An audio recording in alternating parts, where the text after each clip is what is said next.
You ever find yourself sitting in the car after dropping her off, staring at the steering wheel, and that pit in your stomach just won't go away? She kissed you goodnight. She smiled like everything was normal. On the surface, nothing was wrong. No suspicious texts, no calls at odd hours, no lipstick stains on another man's shirt. But deep in your gut, something screamed at you, she's slipping away. And the hard truth? Most of the time, that gut feeling is right. Because betrayal doesn't always start with the body. Sometimes, it begins quietly, in the heart. It's not always loud or obvious. Sometimes it grows in silence, long before it ever makes it to the sheets. Most men don't see it coming. Not because they're naive.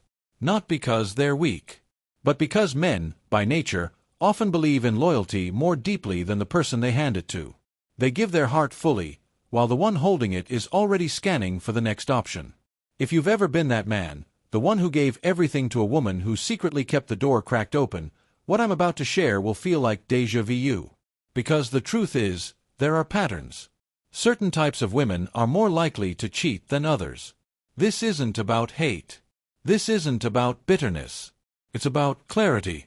Clarity that saves you years of pouring love into someone who's already halfway out the door.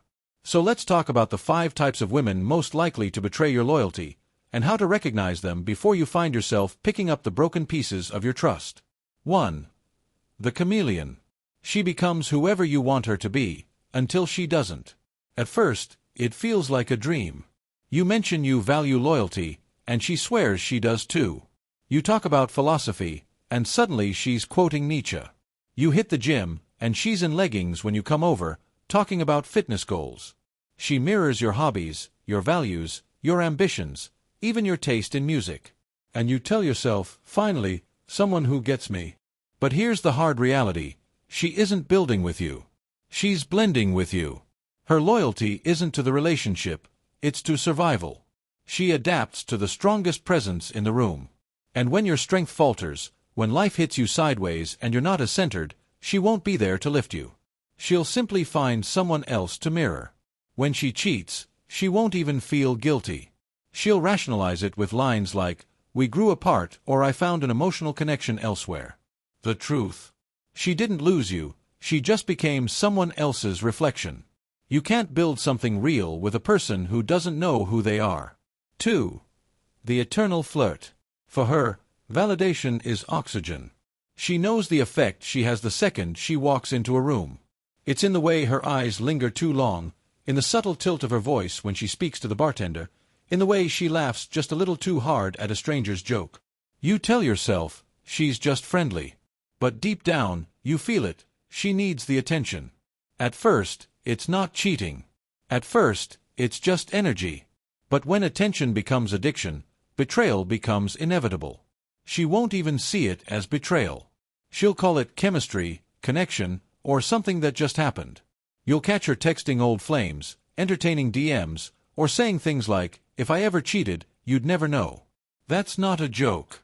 That's a warning. The eternal flirt doesn't betray because she's cruel. She betrays because she can't exist without being wanted. And the tragedy? That need will always outweigh her loyalty to you. 3. The trauma drifter. She's drawn to chaos. To her, intensity feels like love. At first, you feel like her savior. She opens up about her scars, maybe an abusive ex, maybe abandonment, maybe the kind of pain that makes you want to hold her tighter. She cries in your arms and says, "You're the only man who's ever made me feel safe." And you believe her. You think love will heal her. You think your stability will anchor her. But here's the danger. The trauma drifter isn't grounded in healing. She's addicted to the highs and lows. To the rush of drama. To the roller coaster. And when life slows down, when things get stable, predictable, she'll start seeking another savior. Cheating, for her, isn't about sex. It's about escape. About hitting reset on the story she's living. About feeling alive again, even if it means burning down what you built. The heartbreaking truth. You can't love someone into stability. She has to choose peace herself. Until then, every relationship is just a bandage on a wound she refuses to face. 4. The "I deserve better" woman. She's entitled to everything, loyal to nothing. This is the woman who constantly talks about what she deserves. Not based on effort. Not based on growth. Just entitlement. You plan a date? It's not fancy enough. You give her time. She wants gifts. You give her gifts. She says you're too materialistic. You give her your heart. Suddenly you're too emotional. And when life hits a rough patch, money, career, mindset, she won't stick it out. She'll convince herself she's leveling up with someone else. To her, cheating isn't betrayal. It's progress. This woman doesn't view relationships as partnerships. She views them as ladders. And if she has to step on your neck to climb a rung higher, she won't hesitate. No guilt. No second thoughts. Just another Instagram caption about becoming the woman she was meant to be. 5. The emotional gymnast. She can twist anything into justification. If she cheats, it's never her fault. She'll say you weren't attentive enough. Or you were too attentive. You were too cold. Or too nice. Too busy. Or too boring. She's been building escape routes since the day you met. In her mind, men aren't partners. They're lifeboats. And the second the sea of real commitment feels too deep, she'll jump, then blame the ocean for being too rough. With her, you'll never win, because loyalty isn't part of her vocabulary. Excuses are. The lesson. Listen, this isn't about hating women. This isn't about bitterness. It's about seeing clearly.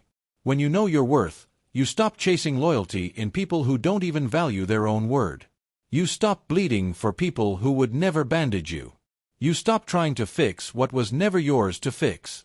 If any of this hit close to home, take it not as shame, but as clarity. Not as defeat, but as freedom. Because stillness is strength. Loyalty is rare. And your soul is the last real thing you have on this earth. Protect it like it's sacred. Because it is.